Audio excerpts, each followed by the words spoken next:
सपना एक देखोगे मुश्किलें हजार आएंगी, लेकिन वो मंजर बड़ा खूबसूरत होगा जब कामयाबी शोर मचाएगी। नमस्कार साथियों, मेरा नाम है सुधांशु और आप जुड़ चुके हैं हमारे साथ आई लव सुंडा सीरीज में।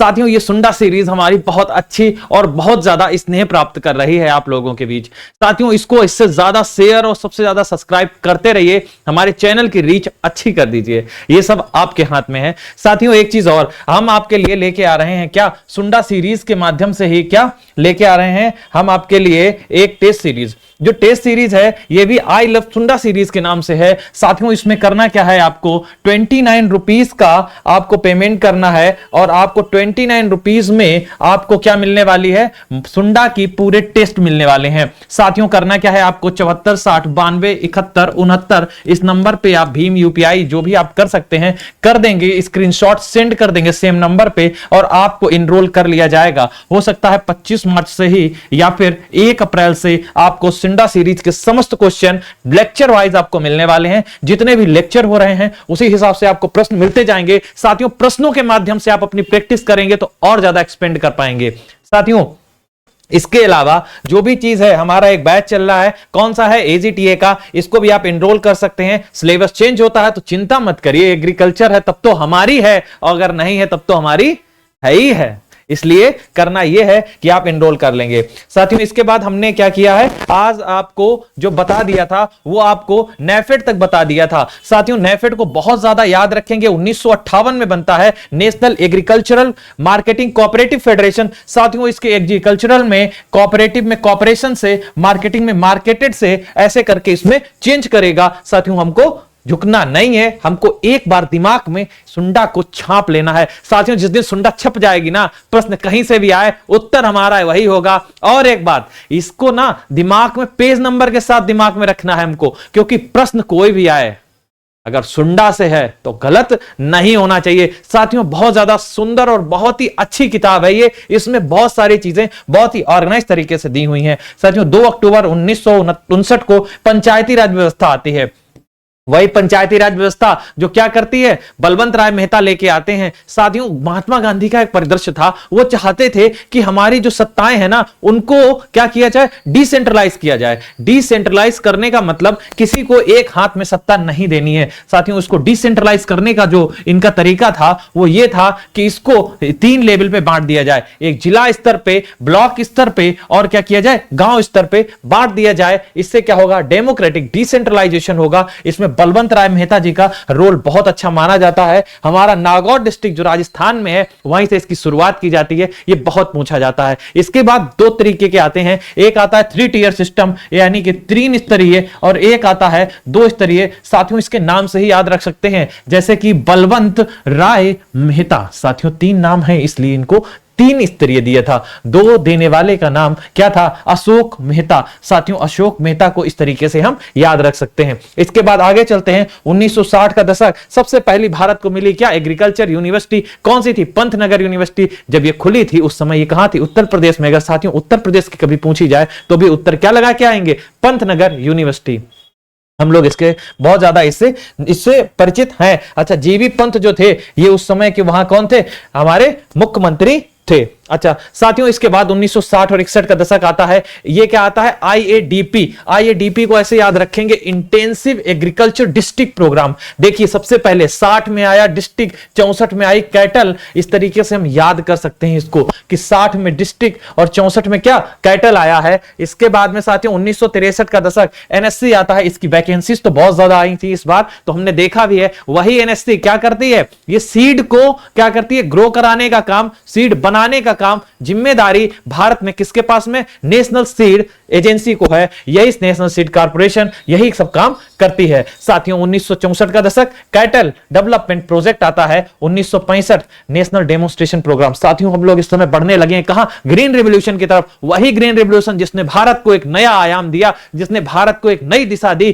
किसके लिए, खाद्य सुरक्षा के क्षेत्र में, जिसने अपना पूरा परचम लहरा दिया, हमारे वैज्ञानिक। साथियों, एक बात पता है ना, एग्रीकल्चर वो चीज नहीं है जो इसको सिर्फ पढ़ना ही है, वो चीज है ना इसको उतारना है, दिल में उतार के लेके आना है। साथियों, ये ना आपको बहुत सारी इंफॉर्मेशन देता है, वास्तविक दुनिया को, आज की पुरानी जो हमारी हिस्ट्री है ना उसको कनेक्ट करके देखो। साथियों, कितने ज्यादा उन्होंने हमारे लिए क्या किए हैं, काम किए हैं। आज भी हम उनके लिए तो क्या कर रहे हैं, उन्हीं की चीजें, उनके गुणगान कर रहे हैं। साथियों आगे चल के आप भी कुछ ऐसा काम करेंगे जिसको क्या करेगा, फ्यूचर हमारा याद करेगा कि हमारे पास्ट में भी कोई था जिसने कुछ ऐसा कर दिखाया। साथियों इसी तरीके से 1965 में आया नेशनल डेमोन्स्ट्रेशन प्रोग्राम। साथियों डेमोन्स्ट्रेशन का मतलब क्या होता है, दिखाना कोई चीज। ऐसे हम समझाते हैं आपको, जैसे हम आपको आप पढ़ा रहे हैं, अभी हम आपको बताएंगे कैसे पढ़ाया जाता है। ये पेन होता है साथियों, ऐसा बोर्ड होता है, इसका एक कैमरा लगा होता है, एक टीवी होती है और उसमें सब चीजें कनेक्ट कर दी जाती हैं, फिर ऐसे ऐसे करके हम पढ़ाते हैं। इस तरीके की चीजें सिखाना,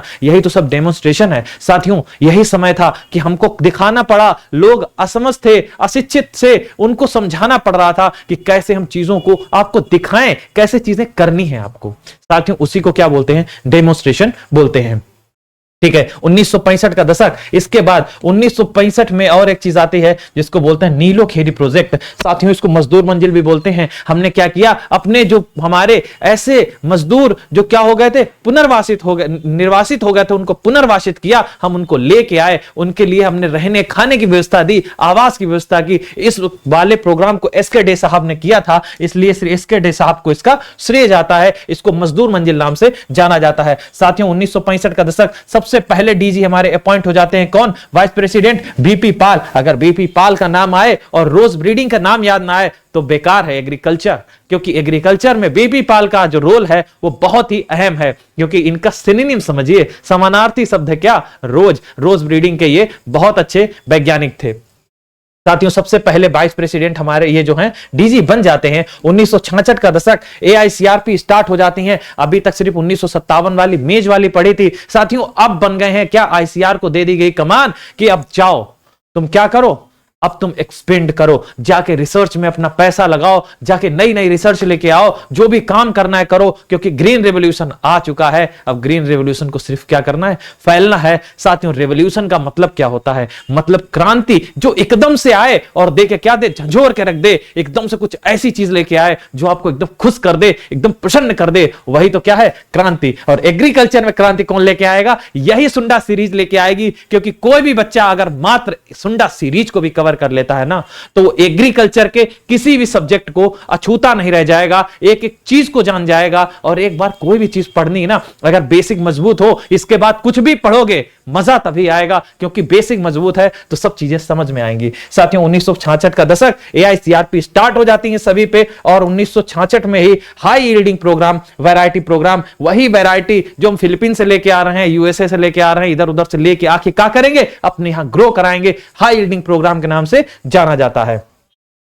साथियों इसके बाद 1966 में ही डायरेक्टरेट ऑफ एक्सटेंशन बन गया। एक्सटेंशन को हिंदी में बोलते हैं क्या, प्रसार शिक्षा। क्या बोलते हैं साथियों, प्रसार शिक्षा। साथियों प्रसार का मतलब समझते हो, जैसे हमको पता चल जाए कि यह चीज बहुत अच्छी है, अब हम क्या करेंगे, इसको प्रसार करेंगे, इसको लोगों तक लेके जाएंगे। ए भाई यहां आओ, इसको देखो, ये बहुत अच्छी चीज है, इसके बारे में समझो, ये क्या है, ये कैसे काम करती है, इसी को क्या बोलते हैं, प्रसार शिक्षा बोलते हैं। साथियों इस समय जरूरत पड़ गई प्रसार शिक्षा की, क्योंकि हम लेके आ गए ग्रीन रिवोल्यूशन, एक एक नई नई विधियां, नई नई टेक्निक, अब उनको क्या करना है, सब लोगों तक समझाना है साथियों, डेमोन्स्ट्रेशन करना है, प्रसार शिक्षा। इसलिए नए नए डायरेक्टरेट बनने लगे। ये सब देखो ना, एक क्रम है, एक क्रम को दिमाग में बिठाना है, कैसे चीजों को रिलेट कर पाते हो। एग्रीकल्चर ना रिलेटेड बहुत सब्जेक्ट है, आपने दिमाग में अगर किसी चीज से इसको रिलेट कर दिया ना, तो आपको समझ में आने में बहुत आसानी होगी। ठीक है ना।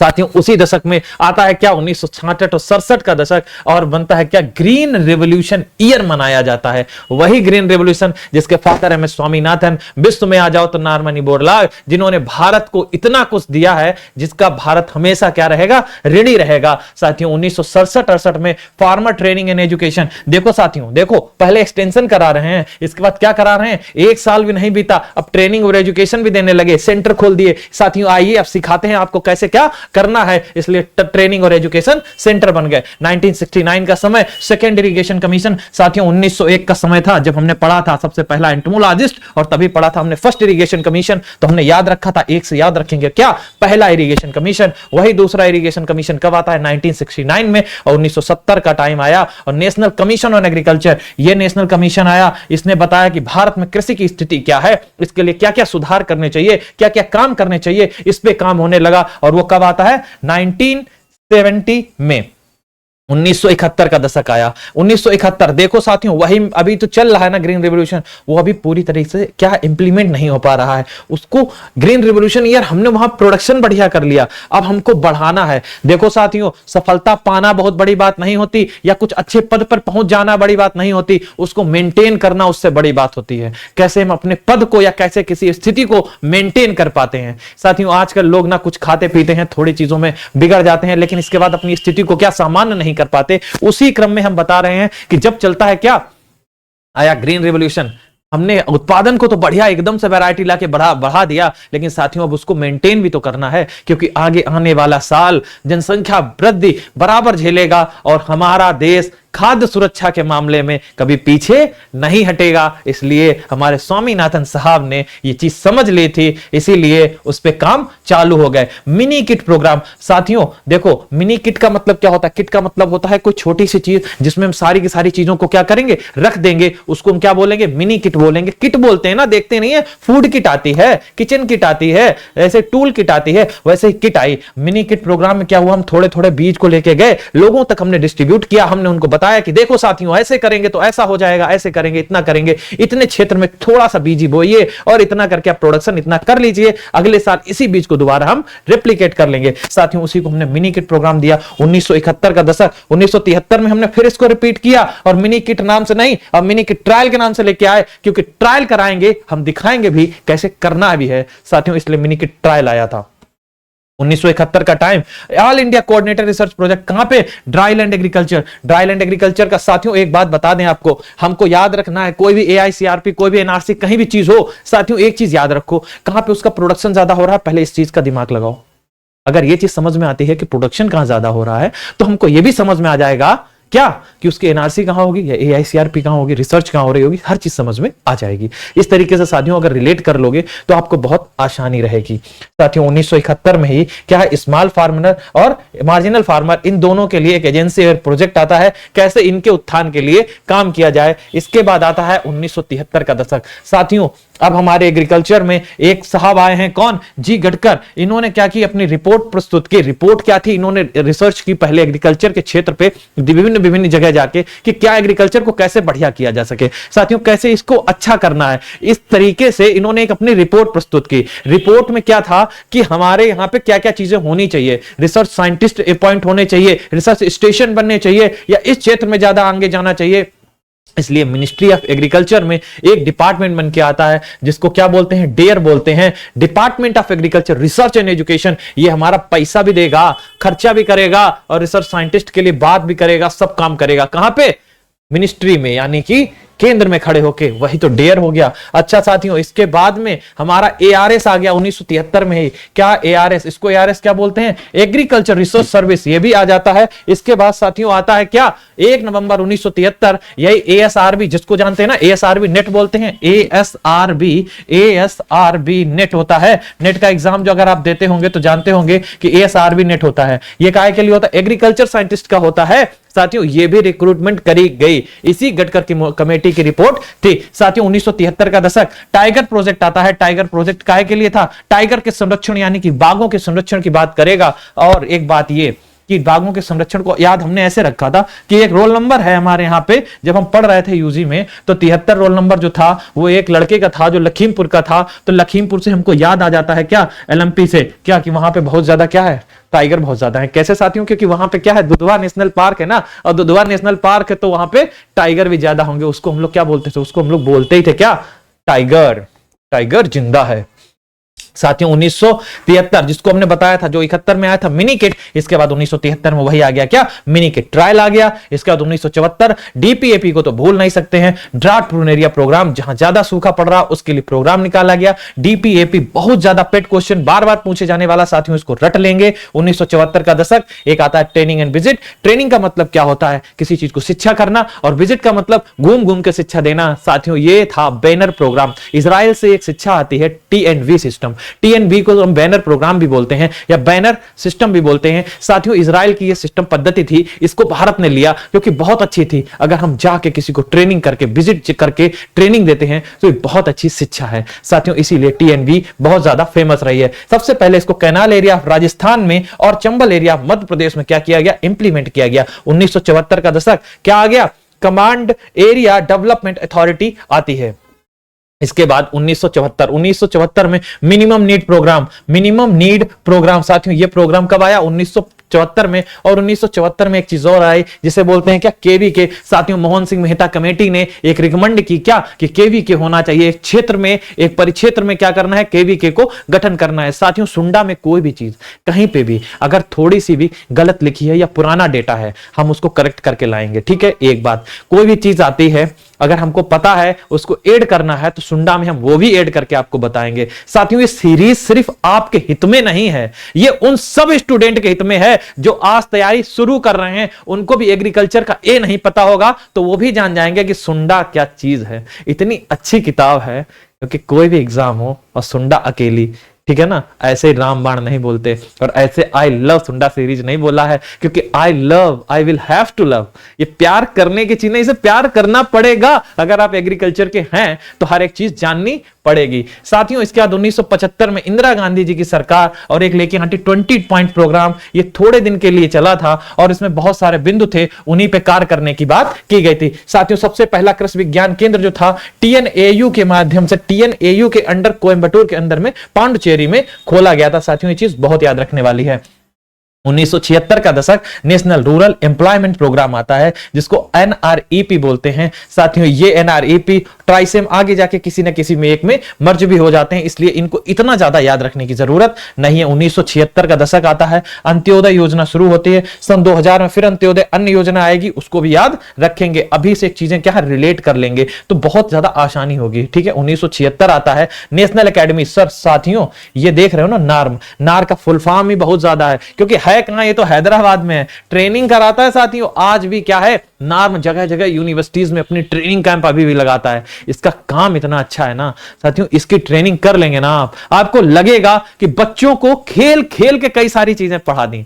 एक्सटेंशन का काम एग्रीकल्चर के लिए ना जागरूकता लाना, इसके वास्तविक बहुत ज्यादा इसके हित में है। आप कभी मिले, हमारे सीएसए यूनिवर्सिटी में इसकी ट्रेनिंग कराई गई थी। ट्रेनिंग में क्या क्या चीजें बताई गई, छोटी से छोटी चीजें, सब चीजें अवगत कराई गई और खिलाया भी गया, मतलब खेल कूद भी कराते हैं। बहुत अच्छा प्रोग्राम है इनका। यही NAARM Hyderabad national agriculture academy for agriculture research and management वास्तविक में बहुत ही बेहतरीन संस्थान है। अच्छा, इसके बाद में 1976 का दशक आता है। अशोक मेहता, जो साथियों हमने पहले बताया था कि 2 टीयर सिस्टम, 2 स्तरीय वाला, 2 स्तरीय जो था वो कब आया था, अशोक मेहता के टाइम आया था। ये अशोक मेहता 1976 में से लेके आते हैं।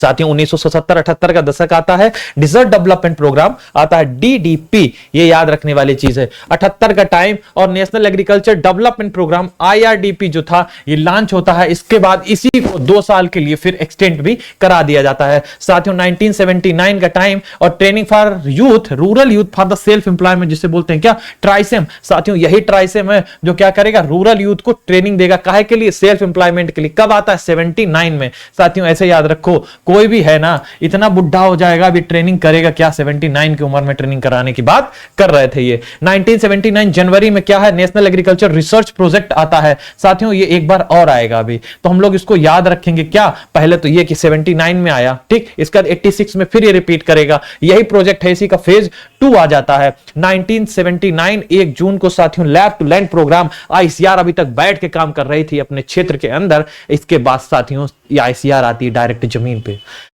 साथियों, जमीन पे आने का मतलब क्या है, अभी तक ये सोचती थी कि लैब जो हमारी है वो अंदर है, लेकिन अब इसने क्या किया, अपने रिसर्च काम को शुरू कर दिया, कहां पे, लैंड के ऊपर। साथियों, डायरेक्ट रिसर्च का काम, और करेंगे क्या, ऐसा आयाम स्थापित किया भारत में आईसीआर ने जिसका नाम बच्चे बच्चे की जुबान पे है ना। आज जानते होंगे जितनी भी रिसर्च अच्छी हैं वो कौन दे रहा है, आईसीआर दे रहा है। अगर किसी दिन आईसीआर की हेडिंग नहीं है ना अखबार में तो अखबार ही बेकार है भाई, क्योंकि आईसीआर रोज नई चीजें, सिर्फ कृषि के क्षेत्र में, शिक्षा के क्षेत्र में ही नहीं, कई नई नई चीजें, देखो कहीं कहीं नई नई चीजें आपको देगा। इतनी अच्छी अच्छी रिसर्च, इतनी नई नई वेराइटियां रोज आईसीआर दे रहा है। साथियों, इसके जितने भी इंस्टीट्यूट हैं जगह जगह जहां पे भी सब कहीं पे कुछ ना कुछ अच्छा ही हो रहा है। अच्छा, इसको तो भूल नहीं सकते, इसीलिए लैब टू लैंड प्रोग्राम को हम भूल नहीं सकते। वही समय था 1929 जब ये बन के तैयार हुआ। साथियों, उसके 50 साल होते ही इसने अपनी जुबली मनाई और क्या बनाया, गोल्डन जुबली। और आईसीआर ने क्या कर दिया, लैब टू लैंड प्रोग्राम को लॉन्च कर दिया। साथियों, याद रखेंगे अभी हमने कौन सा मनाया है, आजादी का 75वां साल मनाया है। इसने भी अपना कौन सा साल मनाया था, इसने अपना 50वां साल मनाया था और इतिहास रच दिया। इसके बाद 1980 का दशक, national rural employment programme NREP आ जाता है। साथियों, इसके बाद 1982 में जैसे ही एम्प्लॉयमेंट इनकी बात कर रहा था, वैसे ही डेवलपमेंट की बात करेगा किसकी, 82 में वुमेन और चिल्ड्रन की, जो रूरल एरियाज में रह रहे हैं उनकी। कौन, DWCRA। हम इसको द्वारा याद करते हैं, क्या याद करते हैं, द्वारा के माध्यम से याद करेंगे। द्वारा जो था वो चिल्ड्रन और रूरल जो बच्चे हैं उनके हित में बात कर रहा था। 1982 में ही का पार्ट आता है और 1982 12 जुलाई 1982 एक बैंक की स्थापना होती है जिसको बोलते हैं क्या है, नाबार्ड, स्पेसिफिक बैंक, जो क्या काम करेगी, एग्रीकल्चर के लोन को प्रोवाइड करेगी। साथियों, एग्रीकल्चर का लोन मतलब समझते हो ना, मात्र उसी के हित में दिया जाने वाला पैसा जो आप कहां लगाने वाले हैं, खेती में लगाने वाले हैं, उसको कौन देगा, नाबार्ड देगा। लेकिन नाबार्ड क्या डायरेक्ट देगा, नहीं साथियों, ये देगा किसके माध्यम से, बैंकों के माध्यम से ये प्रोवाइड कराएगा। साथियों, इसके बाद आगे 1983 का समय, नेशनल एग्रीकल्चर एक्सटेंशन प्रोजेक्ट फिर आता है। इसके बाद 1983 में लैंडलेस लेबर जो है एम्प्लॉयमेंट गारंटी प्रोग्राम RLEGP, यही अभी मर्ज हो जाएगा किसके साथ में, जब जवाहर रोजगार योजना लेके आएंगे। जवाहर रोजगार योजना लेके आए तो तुरंत ही नेशनल रूरल एम्प्लॉयमेंट प्रोग्राम और एक हमारा RLEGP, जिसको हमने rural landless employment guarantee programme बोला, ये दोनों इसमें मर्ज हो जाएंगे। 83 में लॉन्च किया गया, 89 में इसका विलय भी हो गया। इसलिए साथियों, इसको ज्यादा याद रखने की जरूरत नहीं है। 85 में आते हैं, क्रॉप इंश्योरेंस स्कीम आ जाती है, जिसको क्या जानते हैं, नेशनल एग्रीकल्चर इंश्योरेंस स्कीम के नाम से जानते हैं। साथियों, अब हमारे पास चल रही है क्या, फसल बीमा योजना। फसल बीमा योजना। साथियों, अगर आप एग्रीकल्चर के हैं और इसको नहीं जानते तो भैया जान लीजिए। साथियों, ये बीमा योजना क्या करती है, पहले प्रीमियम ले लेती है। साथियों, इसके बाद आपको सुरक्षा प्रदान करती है कि आप कोई भी क्रॉप बोएंगे, अगर वो नष्ट हो जाती है निश्चित माध्यमों के माध्यम से, तो क्या करेंगे, हम आपको पैसा देंगे। एक 1.5% है, एक 2% है और एक क्या है, 5% है। साथियों, कमेंट बॉक्स में डाल देना किसके लिए कितनी है, रबी के लिए, खरीफ के लिए और हॉर्टिकल्चर क्रॉप के लिए है। वैसे आप एक बार लिख देंगे तो आपको और याद हो जाएगा। साथियों, इसके बाद में हम आपको बताएं ना, नेशनल एग्रीकल्चर, इसके बाद आया technology mission on oil seed. कब आया है, 1986 में। इतना इंपॉर्टेंट नहीं है। 1986 में national watershed development programme आया रैनफेड एरिया के लिए, इतना इंपॉर्टेंट नहीं है। 1986 में national agriculture research project phase 2 फिर लॉन्च होता है, जो हमने पहले बताया था। और 1988 में स्पेशल फूड प्रोग्राम आ जाता है। साथियों, यहां तक आप क्लियर कर लिए होंगे। साथियों, देखिए, तथ्यात्मक जानकारी है, जो चीजें अगर हमको बनती हैं हम उन चीजों के बारे में तो बता सकते हैं ताकि आप रिलेट कर लें। लेकिन साथियों, क्या करना है कि ये थोड़ा सा ना है, ये ऐसा पार्ट, अब ईयर दे दिए हैं डायरेक्ट, इसमें हम क्या करें, थोड़ा सा आगे आने दो ना, आगे आने दो, एग्रोनॉमी सॉइल साइंस आने दो, आपको एक एक कॉन्सेप्ट क्लियर कराएंगे। साथियों, नहीं समझ में आता है ना, नहीं समझ में आता है, मेरा व्हाट्सएप नंबर आपके पास है, आप तुरंत मैसेज करिए, सर ये समझ नहीं आया। मेरे टेलीग्राम चैनल से जुड़ जाइए, सर ये समझ नहीं आया, हम उसको कराएंगे, कैसे कराएंगे, कहां कराएंगे, ये हमारी जिम्मेदारी है। आपका काम सिर्फ पढ़ना है, आपको अच्छा करना है। कोई भी एग्जाम हो, सुंडा को भूलना नहीं है, ठीक है। इसके बाद में आता है 1989 नेशनल इंटीग्रेटेड वाटर से डेवलपमेंट प्रोग्राम। कोई खास नहीं है, महिला समृद्धि योजना सिर्फ याद कर लेंगे। कब आता है, 1994 में। साथियों, इसी टाइम, इससे पहले थोड़े आ जाता है क्या, LPG मॉडल। क्या आ जाता है, LPG मॉडल। साथियों, मनमोहन सिंह के द्वारा लाया गया LPG मॉडल, जिसने क्या किया, लिबरलाइजेशन, ग्लोबलाइजेशन, प्राइवेटाइजेशन की धारणा भारत को दी और भारत को ऊंची उड़ान के लिए विश्व में प्रेरित कर दिया। आज वही भारत विश्व में सबसे बड़ी इकोनॉमी बनने की दौड़ में बहुत आगे निकल गई। तो मालूम है ना साथियों, इस समय भारत की इकोनॉमी क्या अच्छा, क्या गजब का काम कर रही है। यही है एलपीजी मॉडल। 1991 में आता है। कब आता है? 1991 में। साथियों इसके बारे में अगर कोई और जानकारी है तो आप क्या करेंगे, कमेंट बॉक्स में डाल देंगे। 1995 का समय आता है इंस्टीट्यूशनल विलेज लिंकेज प्रोग्राम। साथियों बहुत इंपॉर्टेंट है, इसको याद रखेंगे। 1995 ये है क्या? Institutional village linkage programme. साथियों 1996 का टाइम आता है national gene bank. National gene bank कहां आती है? न्यू दिल्ली में। ज्यादातर जो भी चीजें आपको ना पता हो, ज्यादातर न्यू दिल्ली में ज्यादा है, लेकिन हम फिर भी आपको पढ़ाएंगे तो ही सारी चीजें कवर तो कराएंगे।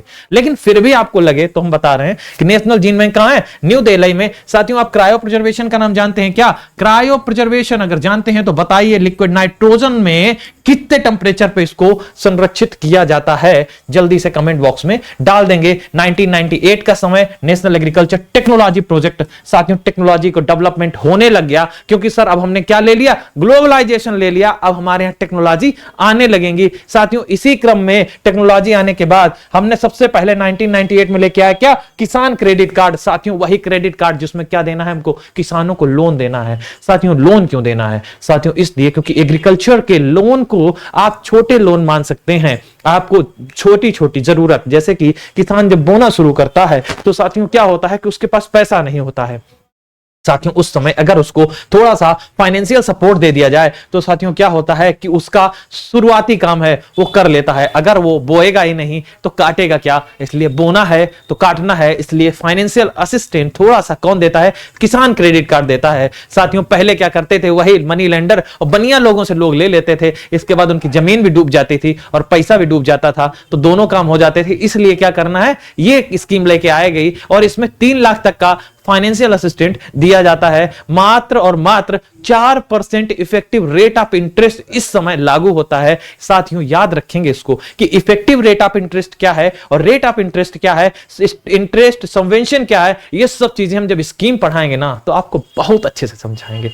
एक एक चीजों को क्या करना है? विश्लेषित कर देना है। हम आपके सामने जो लेके आए ना सुंडा सीरीज, ये नॉर्मल नहीं है साथियों, ये बहुत विशेष है। हम एग्रीकल्चर में आपको वो चीज देने वाले हैं जो आप पैड में भी नहीं पाएंगे, आपको यहीं फ्री में प्रोवाइड कराएंगे। और साथियों इसकी याद रखेंगे ना, 29 रुपीज में क्या? टेस्ट सीरीज जल्दी लेके आ रहे हैं साथियों, बहुत जल्दी टेस्ट सीरीज बहुत अच्छी। सुंडा का एक एक प्रश्न हमारे माध्यम से क्या होगा? टिक। अच्छा 1999 का समय आता है, जवाहर ग्रामीण जो ग्राम समृद्धि योजना है SGSY वो आ जाती है। साथियों इसके बाद 1999 में ही क्या होता है? स्वर्ण जयंती ग्राम स्वरोजगार योजना जिसको SGSY बोलते हैं, ये आती है। साथियों इसमें क्या है? 4 हमारी जो है IRDP, ट्राइसिम, DWCR एटसेट्रा क्या है? ये मर्ज हो जाते हैं किसमें? SGSY में। साथियों ऐसे याद रखने हैं, ये इरादा है। इरादा है ना? इरादा किसका? सितारा का इरादा। सितारा का इरादा काहे का? ट्राई मारने का। किसके द्वारा? किसके द्वारा? ट्राई के द्वारा। ट्राई के द्वारा सितारा का इरादा। ट्राई के द्वारा और सितारा का इरादा। देख रहे हो सितारा का इरादा सही नहीं है कुछ? देख रहे हो? हाँ यही ट्राई। ट्राई का मतलब ट्राई से द्वारा मतलब DWCRA वाला, और सितारा मतलब सितारा, ये सिटरा। और देखो ये क्या है? इरादा। इरादा IRDP है यार, वही इरादा। याद रख लेंगे इस तरीके से। इंदिरा आवास योजना साथियों 1999-2000 का दशक आता है, इंदिरा आवास योजना आता है ताकि अब लोगों को घर प्रोवाइड कराया जाए। ठीक है ना? इंदिरा आवास योजना के बाद रवि 1999 में नेशनल एग्रीकल्चर इंश्योरेंस स्कीम आ जाती है। साथियों इसके बाद अंत्योदय अन्न योजना। साथियों हमने बताया था अन्न मतलब खाना, खाना मतलब 2000 का खाना टिफिन भी मिलता है। अगर कानपुर में कभी रहे होगे तो 2000 रुपए का टिफिन मिलता है भाई साहब। याद रखेंगे कानपुर की है ये भाई स्कीम, है ना?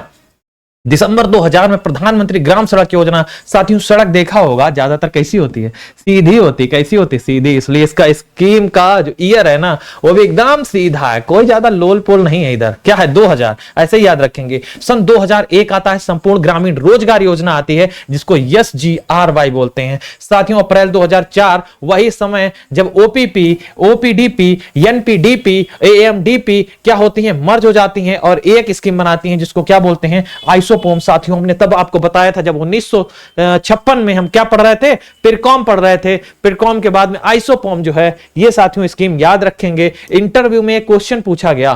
क्या पूछा गया? कि बताओ मिलेट को लेके कौन सी स्कीम आपको आती है? अगर आपको आती है तो बताइए। इस बार के इंटरव्यू 2023 में मिलेट को लेके स्कीम को पूछ दिया। साथियों देखिए, अगर आपको ये सब चीजें पता है ना, तो थोड़ा सा आपको बहुत क्या, थोड़ा क्या बहुत ज्यादा, थोड़ा थोड़ा क्या है, आपको जानकारी मिल जाएगी। कौन सी थी? देखो, एक तो तुम्हारे मिलेट को लेके जो चल रही हैं, और कौन कौन से न्यूट्रिशन को लेके चल रही है, वो सारी की सारी चीजें याद रखेंगे। साथियों देखिए, इसमें भी क्या है, मेज के बारे में दिया गया था। साथियों 1904 में क्या, 2004 में क्या होता है, national food for work programme, खाना देंगे पैसा लेंगे, पैसा देंगे खाना लेंगे वाला प्रोग्राम आया। 2004 में इनॉग्रेशन होता है नेशनल एग्रीकल्चर साइंस कॉम्प्लेक्स का, कहां पे, न्यू दिल्ली में। और नेशनल 2004 में मराइन फिशरिंग पॉलिसी। साथियों इस समय फिशरीज की स्कीम कहीं को दिख जाए ना, आप तुरंत क्या करेंगे, नोट कर लेंगे, याद कर लेना। ब्लू रेवोल्यूशन स्कीम, जितनी भी है ना, ये सब स्कीम को आप बहुत ढंग से याद कर लेंगे साथियों, क्योंकि फिशरीज क्या है, इस समय इमर्जिंग सेक्टर है, बहुत भयंकर। साथियों गवर्नमेंट ऑफ इंडिया को बहुत अच्छा क्या है, इससे लाभ हो रहा है। इसलिए इस स्कीम को लेके कई बार नई रिसर्च आ रही हैं, कई साथियों चीजें आ रही हैं, इसलिए मैराइन पॉलिसी को लेके आप याद रखेंगे, ठीक है ना। साथियों 2004 का टाइम आता है, नेशनल कमीशन आता है। हमने आपको बताया था कि नेशनल कमीशन ऑन एग्रीकल्चर आता है और ये रिकमेंड करते हैं कि लोगों की इनकम को कैसे बढ़ाया जाए। इसको हेड किया था डॉक्टर स्वामीनाथन जी ने, वही स्वामीनाथन जो ग्रीन रिवॉल्यूशन के कौन है, पिता हैं। साथियों वही पिता ने हमको फिर बताया कि अपने पुत्रों की क्या की जाए, कैसे बढ़ोतरी, कैसे उन्नति, कैसे इनको आगे ले जाया जाए। साथियों उसी क्रम में इन्होंने कुछ सलाह दिए थे, और वही सलाह हमारे एमएसपी को लेके भी उसमें कुछ रहे थे। साथियों 2005 का समय आता है, नेशनल हॉर्टिकल्चर मिशन, याद रखेंगे साथियों। हमको ऐसे याद रहेगा कि जब हम फसल बीमा पढ़ रहे थे, तो फसल बीमा में हमने बताया था कि 1.5%, 2% और 5%, जो 5% था ना साथियों, वो क्या था, हॉर्टिकल्चर क्रॉप के लिए था। अगर हॉर्टिकल्चर क्रॉप के लिए था तो साथियों याद रखेंगे, हॉर्टिकल्चर से ये और 5 से ये, 5 का मतलब 2005। साथियों 2005-2006 में भारत निर्मम आता है। 2006-7 में बंबू मिशन आता है। साथियों बंबू को बहुत याद रखेंगे, बहुत इंपॉर्टेंट है, कई सारे एग्जाम्स में ये पूछी भी जा रही है। 2006 में आईसीआर लॉन्च करता है, क्या, नेशनल एग्रीकल्चर इनोवेशन प्रोजेक्ट, किसके साथ में, वर्ल्ड बैंक के सपोर्ट के साथ में इसे लॉन्च कर दिया जाता है। 2006 में महात्मा गांधी, यही नरेगा, यार नरेगा वही जो रूरल आपको 100 दिन का क्या है रोजगार देता है, कि 100 दिन आपको क्या मिलेगा, रोजगार मिलेगा। इसका नाम नरेगा था, लेकिन इसके बाद 2011 में इसका नाम क्या रख दिया गया, मनरेगा रख दिया गया। इसमें महात्मा गांधी का नाम जोड़ दिया गया। सरकारें चेंज होती हैं तो नाम भी बदल जाते हैं साथियों, ये याद रखेंगे। इसके बाद में क्या होता है, 2006 में नेशनल रेनफेड एरिया अथॉरिटी आती है। कब, 2006 में। और क्या है, नेशनल फूड सिक्योरिटी मिशन। साथियों इसको बहुत याद रखेंगे, 2007, ये बहुत पूछा जाने वाला प्रश्न। इसके पहले आपने अगर कोई एमपी का एग्जाम दिया है, तो एमपी के 2 एग्जाम में लगातार एक ही पेपर में ये पूछ दिया गया। एक पेपर में 2 शिफ्ट थे, दोनों शिफ्ट में यही क्वेश्चन आ गया। इसके बाद यूपी कैडेट का फेवरेट क्वेश्चन, इस समय आप किसी भी स्टेट लेवल का वैसा क्वेश्चन देने जाएंगे, प्रश्न देने जाएंगे, तब भी आपको ये प्रश्न अक्सर मिल जाएगा। अगस्त 2007 में क्या, राष्ट्रीय कृषि विकास योजना आती है। इसके बाद अप्रैल 2014 आते आते एनएचएम मर्ज हो जाता है, किसमें, एनआईडीएच में। एमआईडीएच क्या थी, ये हॉर्टिकल्चर की फ्लैगशिप प्रोग्राम था। फ्लैगशिप का मतलब क्या होता है, कोई एक बड़ी स्कीम जिसके अंडर में क्या है, छोटी छोटी स्कीम्स जुड़ जाती हैं, उसको फ्लैगशिप स्कीम बोलते हैं।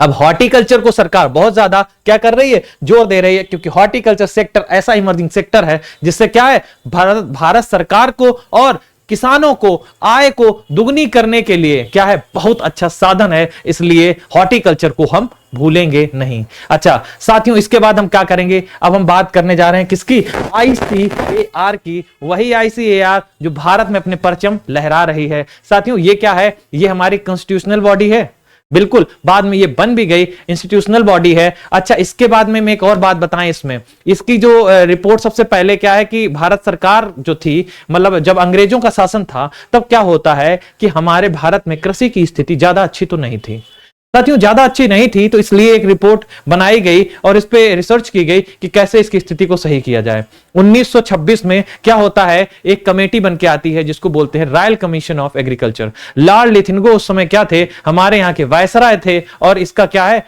क्या होता है, क्रियान्वयन होता है, और ये कमेटी आके रिसर्च करती है कि कैसे कृषि की स्थिति को भारत में बेहतर किया जाए। साथियों 1928 आते आते इन्होंने अपनी रिपोर्ट को सबमिट किया और बताया कि कैसे चीजों को बेहतर किया जा सकता है। साथियों उसी समय इन्होंने जब रिपोर्ट को सबमिट किया, 1929 में हमारा बन के तैयार हो गया क्या, आईसीएआर। आईसीआर भारत सरकार को मिल गया।